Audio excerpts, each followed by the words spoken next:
Um, yeah, so welcome everybody. Thanks so much for taking time out of your Sunday evening. I know it's midterm season for a lot of people, so I'm really glad so many people can be here.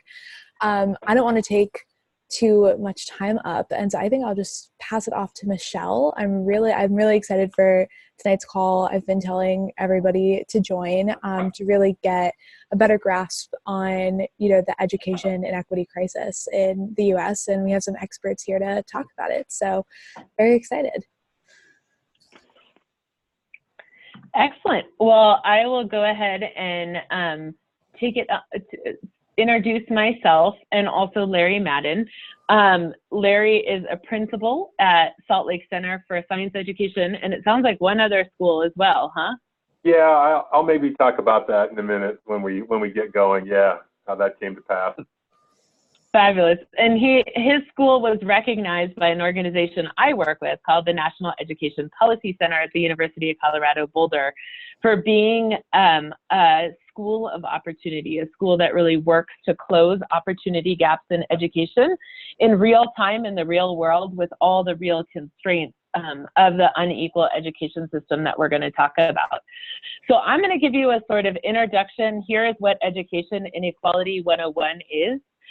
This could be an entire college course at a doctoral level, and we're going to do it in about 15 minutes, which is to say this is just a very, very beginning taste of a whole field of study that is out there that those of you that are interested in digging deeper, there's a ton of resources and there's a ton more information you can read up on. So feel free to shoot Megan emails and ask for more. I'm always happy to share reading lists and more resources and more information and more examples. But we're going to just start at 30,000 feet. And I'm going to try and keep myself to no more than 15 minutes, and Larry's going to do the same. And then we're really going to hope to engage with all of you in talking about the educational inequalities and educational opportunity strategies that are being enacted at your school, and just let you pick our brains and pick your brains about what's working and how we can do right by children. So Megan, if you can toss up my slides, that would be awesome. Mm-hmm. Have you lost? The first graphic you're going to see here, there you go, is just bringing the point of educational inequality home. We actually had a graphic artist do this for one of the journals that I worked in at the Annenberg Institute. But the idea is that we live in a world where everyone says we have equal opportunity to learn and grow, but what we know is that some people in this world actually get more resources, both inside school, represented by the books, and outside of school, represented by things like the Boy Scouts and theater club and sports and politics and so much more that we all know happens. I'm hearing a little bit of background noise. If folks want to put themselves on mute, they can do that, but maybe not Larry, because we had such a hard time getting you on. So, but Right. That basically, when you account for these opportunity gaps, some people get right over the walls and the barriers that happen to all of us in life, and some people have a much further way to go. One personal analogy I like to use, my wife and I both have PhDs in education from UCLA, and she grew up in a low-income community. She's an immigrant into the United States. Her schools were incredibly under-resourced. We both have the same degree. It looks the same. I grew up in a higher income Jewish neighborhood that though, I'm second and third generation American and not, multiple generations, my family had a chance to accrue wealth, and I was definitely the second and third generation to go to college in my family. And I had all kinds of resources that got me up there, like I'm not blonde, but like the blonde kid up on top. And she had a much higher climb with a lot fewer supports than I did. And so that's the idea I want to help you all get, is that it's okay what our positionality is in this struggle, but just to understand that we are in a struggle regardless of where we sit in the position, and understanding both our privileges and our own challenges helps us all fight this battle better. Let's go ahead to the next slide. And if we were all in a room together, I'd ask you guys how many of you are or were public school students in the United States.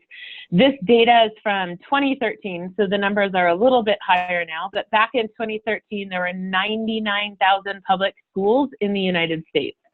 It's just important to think about that, of course, all of those schools are going to be really different. That's part of the beauty of the United States public education system. For an industrialized country, we have one of the most locally based education systems.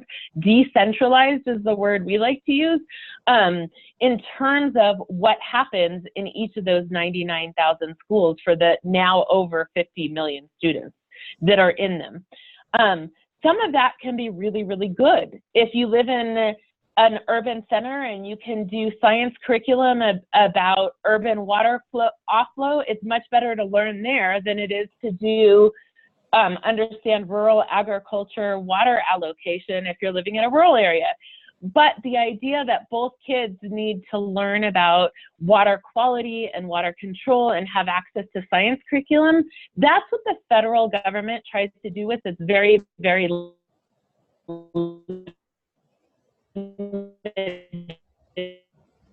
federal role. To the schools, the biggest amount of money for your schools comes from your states and your local tax base. And that's a whole nother conversation for a whole nother day about school finance. But one thing to realize when you're looking at this, so it looks like a beautiful pyramid, it is not perfectly trickling down and things are not divided into even segments. That one U.S. Department of Education touches those 50 million students in very different ways once it filters through the 54 different state agencies. And there are 54 because we have territories for those, you know, you guys are like, what, 50 states? We have territories, and each of those territories have their own education agencies as well. So this is just a reminder that there are state departments of education that are then divided into school districts. Now, when you talk about charter schools, they can either report directly to the state education agency or to a school district, and then within those districts or charter systems are the public schools and the students. We'll go on to the next slide. When you hear about education inequality in the United States, the first thing that people will talk about is the achievement gap. These are most often gaps in test scores, but it can also be gaps in other student learning outcomes. But the idea is based on your race, based on your ethnicity, based on your gender, based on your economic class, the groups that you're a part of, on average, across a school district, across the United States, have different patterns of student learning outcomes. And most of you have gone to school in the era of accountability and test scores and have had to take standardized tests. The most common way that the achievement gap is measured is through standardized test scores, those annual tests that you take every year at school. This, just for the record, has not always been the case. And prior to No Child Left Behind, test scores didn't have nearly the power that they did before.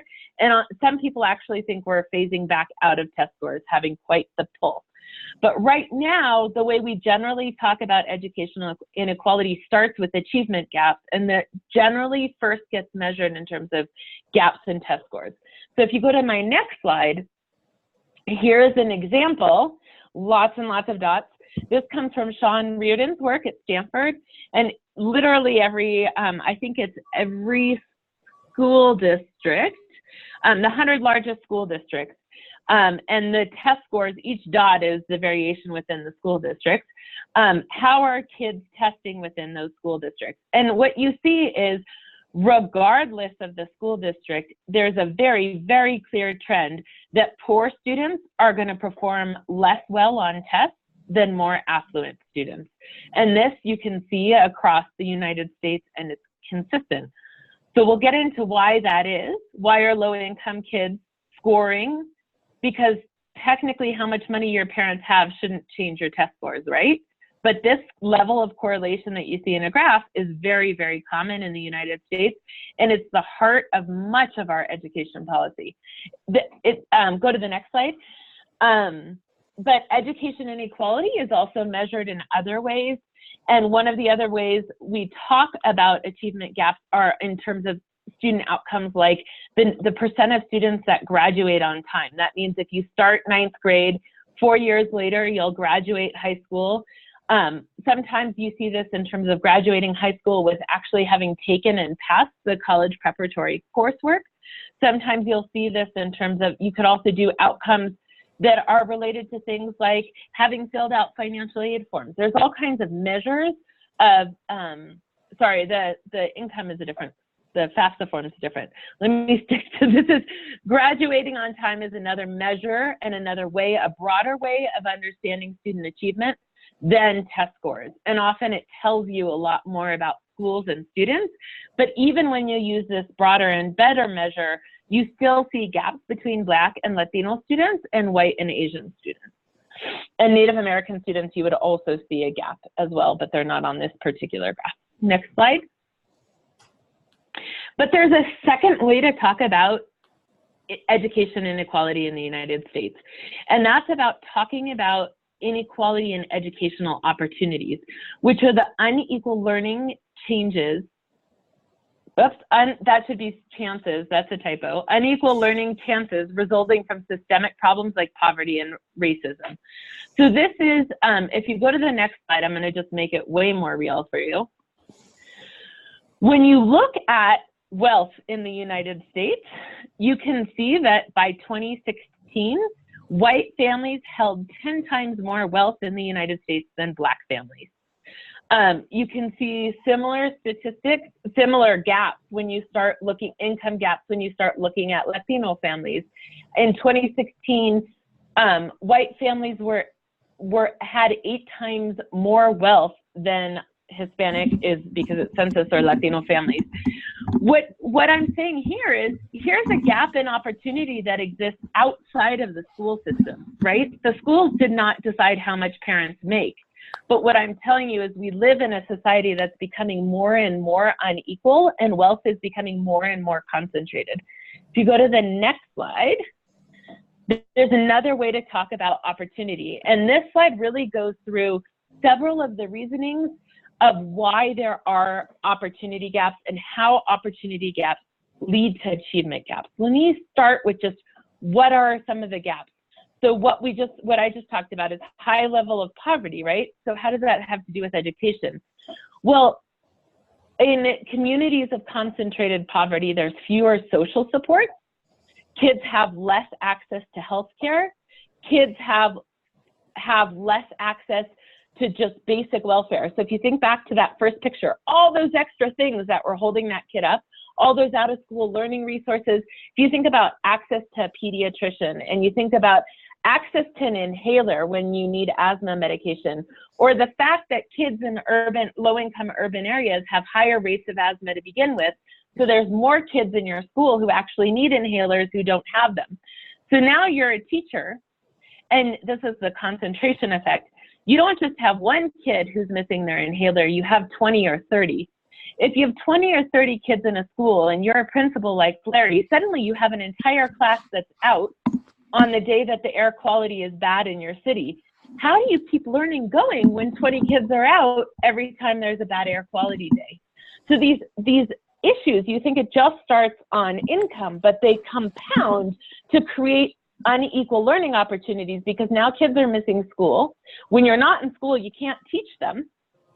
And then even if they are in school, they're not feeling well, so they're not going to learn as well.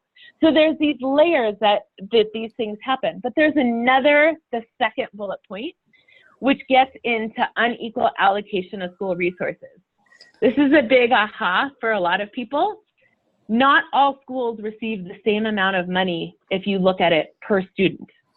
If you look at per student expenditures in this country, some schools get the equivalent of $7,000 a kid. Some schools in other parts of the country get double that.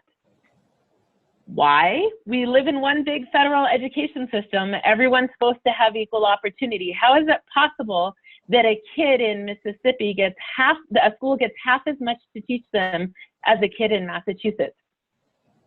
Right?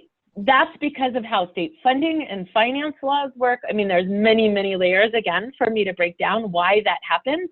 But if I'm a principal and I have I switched from being a principal in Massachusetts to being a principal in Mississippi, I now literally have half the amount of money to do the exact same job. That's going to be fewer teachers or less qualified teachers, because I can't pay teachers as high as I can if I'm in Massachusetts and I have more salary. That's going to be less resources like computers. That's going to be less resources like safe bathrooms or clean water. And hello. And I think that the clean water and the safe bathrooms issue, if you think about it, like there are literally schools in this country right now where kids can't drink out of the faucet. And like when you're thinking about that versus some of the schools that other kids, where kids have brand new facilities and a brand new football field and a track made out of AstroTurf and whatever else needs to happen, or a track made out of that's not AstroTurf, something else. Anyway, I digress. There's also, in addition, I talked about teachers and teacher quality. Depending on where you are, there are fewer people who are credentialed. A big part of the whole push towards test scores has put a ton of pressure on teachers, and a lot of young people aren't wanting to become teachers anymore. And that's real, and that's happening all over the United States. If you can't pay them well, it's also not an attractive profession to go into. And once people get into the profession, how do you retain teachers? Well, if you're teaching in a building where there's not clean water, you're going to not want to stay there after a while too, right? So these things start to layer on and compound each other. There's also something called tracking. I'm not sure how many of you guys went to schools where there was an honors track or an AP track or a college track versus a tech track, or you just knew some kids were going to college and some kids weren't, and nobody really talked about it, but everyone knew. There's actually many, and a whole body of studies that say that things like high quality curriculum and access to college preparatory curriculum is actually rationed across the country, and it falls very, very clearly around racial lines. You can do blind studies where you don't know the race of the kids except a photograph, and people will place a white student into a more rigorous class if you say, here's this kid's GPA, here's their score in their class last year, and all you give them is a photograph and the descriptors are exactly the same. People are way more likely to place a white child in that higher, more college preparatory class than they are a child of color. So all of these things layer, like I said, this could be a whole class, right? So each day we would spend an entire class reading on each of these bullet points. But that's where I'm going to leave it for right now, so I don't talk forever. And I'm going to give you, we're going to play for you a very short video about the Schools of Opportunity Project, which is one of our solutions for doing something about this. So Megan, I'm going to let you go ahead and hope that it plays. Here we go.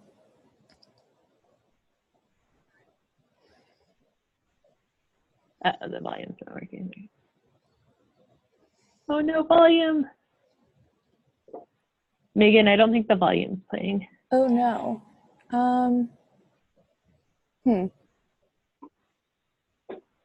So I can hear it.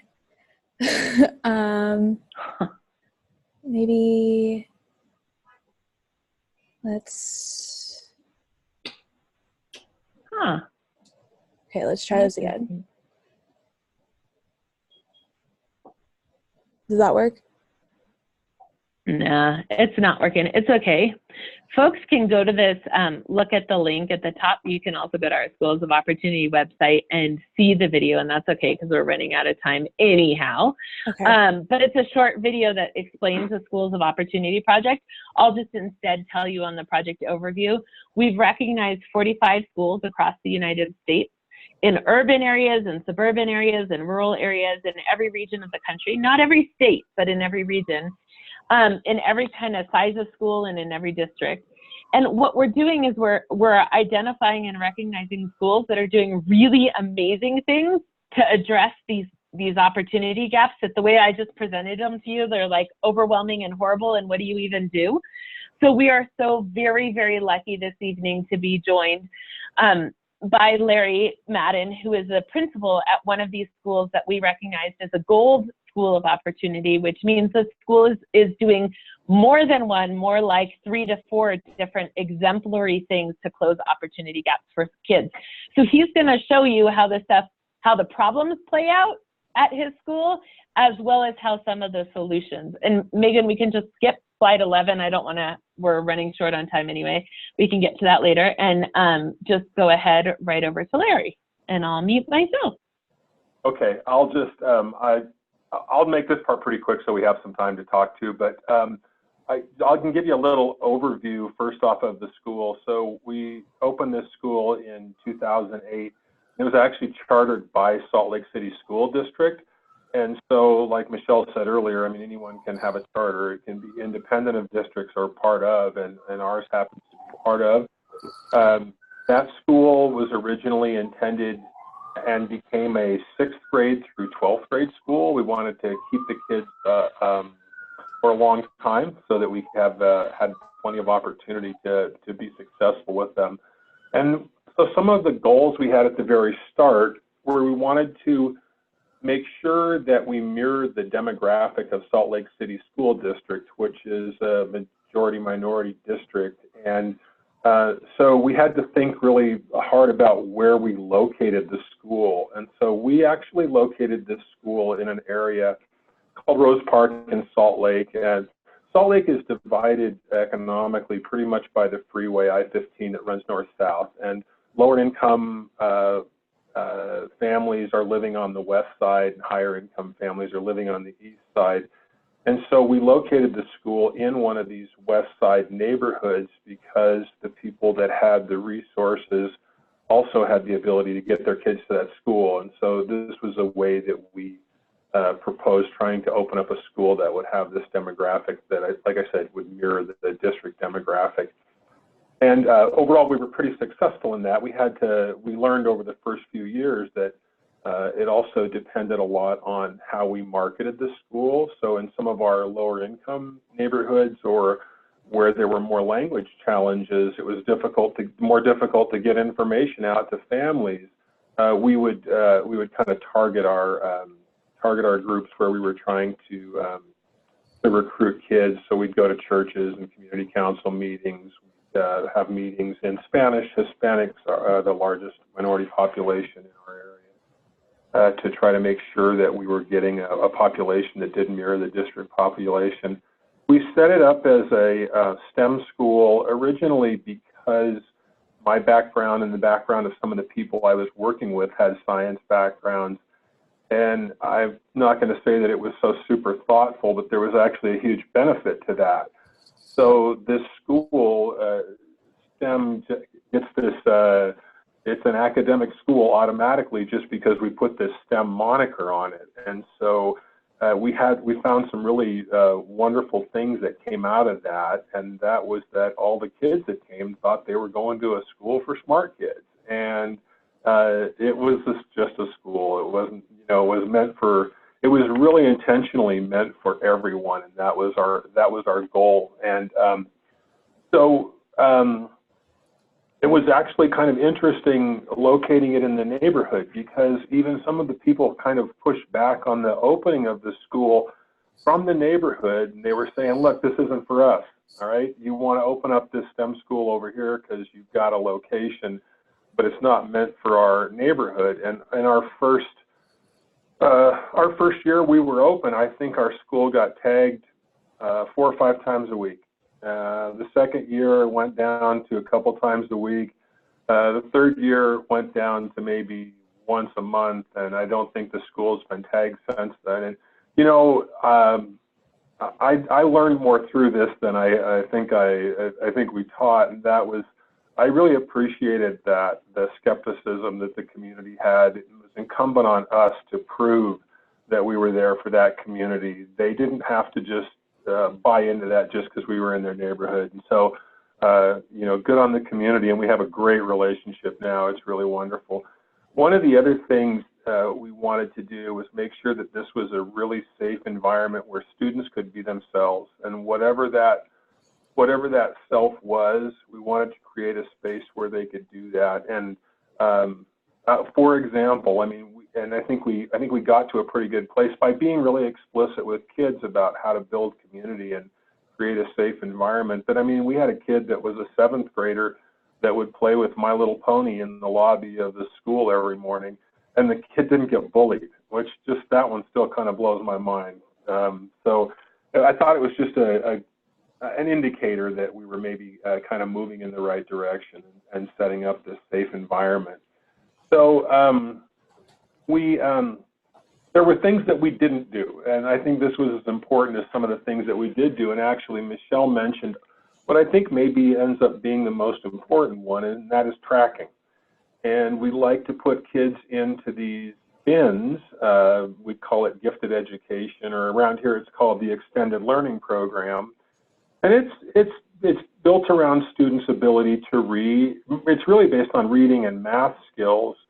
And in younger grades, students will get into this program, and parents tend to like it because, and I think it's because they love their kid more than anything, and it makes their kid special. So I don't think it's not bad on their part initially, but it doesn't work out well in the long run, because you separate kids. And every student that we have that steps into the school has these amazing abilities or things that they are, I guess I would say, gifted at, and but they don't happen to fit that definition. And so we wanted to do away with that, and we didn't track kids at all. So every student in our school would go into every class. So for instance, in our high school, we have physics in 9th grade. And every student in that school takes physics in 9th grade. And it doesn't matter if you are a special education student, it doesn't matter if you're an English language learner, or it doesn't matter if you've been wildly successful in the school system up to that point. And we put them all together, and we maintain that as far as we can through high school. There seems to be a little separation in math that we've never quite figured out, like in 11th grade and 12th grade. There's a little bit of separation, but everyone goes into all of those classes, and we do have some AP classes, but it wasn't our goal to be an early college high school. Our goal was to provide kids with the best education that we could provide them with, in such a way that when they left, they were going to be prepared for life after school. That might mean college, it might not, but that they would be able to be part of a community, whether it was a community we live in or some other community, that they could go out and be a significant part of that community. So anyway, that's kind of how we got started. We also avoided, aside from tracking, we avoided rewards. That sounds kind of bad, but we didn't give kids candy bars for turning in their homework, or we didn't have an awards assembly at the end of the year.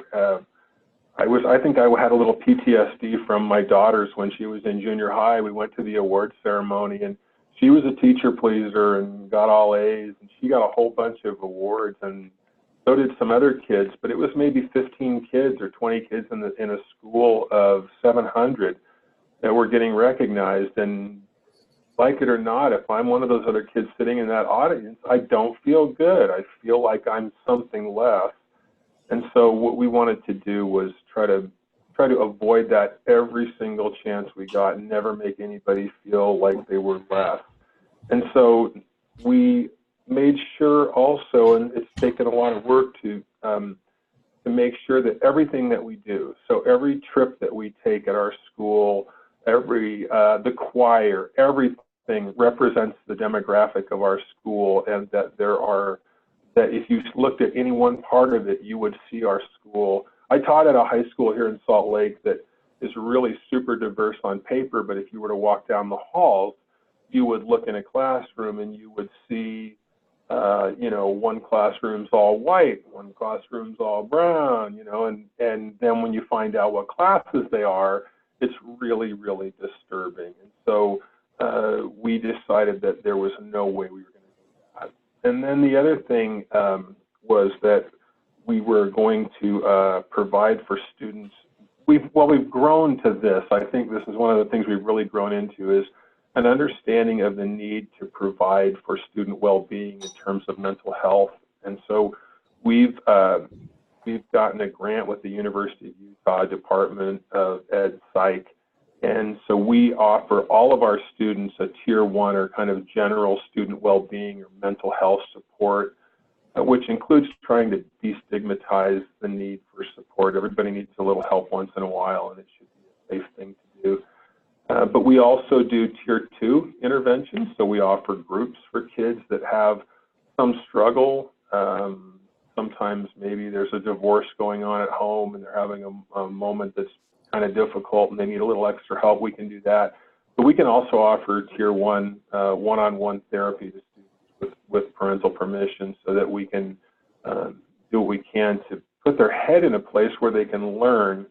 But I think one of the biggest mistakes schools make are they're going to ignore all of these things and just run to the curriculum and forget it. I mean, it's absolutely pointless. That's not gonna be effective. So we have to get their head in a place where they can, where we do that. We try to really hard to build a community and make it a place where students take care of each other and where students get to know each other, get to know kids from other cultures. And that doesn't just happen from putting people in the same place, in the same space. We have to really strategically make sure that we get kids to rely on each other, take care of each other. We did a lot of service projects that again, always the groups represented the demographic of the school, and they all got to know each other really well. And then it was really largely about getting, we got a group of everybody says their teachers are the best. Every administrator you talk to is like, oh, we have the best teachers, but here's the thing, like we actually do. Okay, so I am good at identifying good, strong people that really care about kids and care about them for the right reason. And we do not focus on end-of-level standardized tests. And I know that's where these achievement gaps and everything come from. But what we've done is we've really tried to, we take them. We have to take them. We're required by law to take them. Fine, we'll take them. But we're not going to spend all year trying to get kids ready for that standardized test, because that's not exactly how the world works when they get out. And so what we try to do is do the right thing for kids every day, day in and out, and day in, day out, we'll let the chips fall where they may. And it turns out they fall in a pretty good place when you do the right things for kids. And I think a lot of times schools are under all this pressure to raise their test scores. And so they'll focus on an individual test score and they'll work so hard to raise it. And maybe they raise it 5%. I'm not sure that that's even a good thing. I mean, maybe it's fine that it goes up a few percent, but at what sacrifice? Are you still doing the other things we need to do for kids? Another big part of our school was try to make up for the imbalance and opportunities that kids have to explore the world. And so we have kids that have grown up in their neighborhood and maybe haven't seen much more than a 6-block square. And so we do all kinds of things to try to get kids experience in the world. And there's a one picture up on this website now, and the kids are out by the Great Salt Lake. But we take kids camping. We set up a bike shop, and so we take kids biking. We can bike along the Jordan River, which is nearby. We take kids. That little picture of the person holding the hawk up there, we had a collaboration with Hawkwatch International. And so in our statistics class that we taught in high school, those kids all go out to these Go Shoot mountains, climb up to the top on a backpacking trip, and then with Hawkwatch, they trap and band and take measurements on hawks. And then we would use that data back at the school for the statistics class. And so the benefit was students got outside, did something in nature, had a new experience. Most of the kids haven't backpacked. But also when they were looking at the numbers in their statistics class, it meant so much more. It wasn't just a number off of a table. It was a sharp-shinned hawk that they'd held in their hand. And so it had a lot of meaning in that way. That part was actually pretty interesting at first because culturally, some of our families don't camp a lot, or the parents were afraid, like, my gosh, I can't let my kid go camping. They'll get killed by a bear. And, that really doesn't happen very often. But we were lucky to have a couple of little enclosed areas, atriums within the school, and we would take kids camping there. And we would let their parents come, and we would have indoor restrooms. And then once we got them comfortable with that, then we could take them up the canyons down to the Red Rock country that we have here in Utah, and try to get them bigger experiences. But those experiences then, when they're in class, provide them with other places to connect their learning. So then when we say something in class, we'll use some we'd say something about the Zion National Park or something in a class. Well, if the kids haven't been there, it doesn't mean anything. And so that's going to make it really difficult to tie learning to that particular concept or whatever it is that they're working on. Larry, I'm gonna chime in right here, just looking at time.